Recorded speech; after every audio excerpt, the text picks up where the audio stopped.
ఎదుట పడినవి నా ఊపిర్లు ఎగసి సెగలి కుదుట పడినవి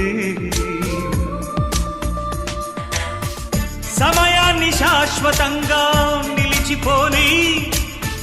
మమతన్న అమృతంలో మునిగిపోని మనవైన ఈ క్షణాలే అక్షరాలే కృతి లేని ప్రేమ కథగా మిగిలిపోని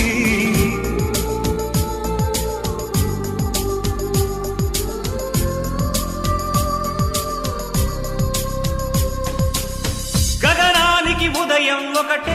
కెరటాలకి సంద్రం ఒకటే జగమంతట ప్రణయం ఒకటే ఒకటే ప్రణయానికి నిలయం మనమై యుగ యుగముల పయనం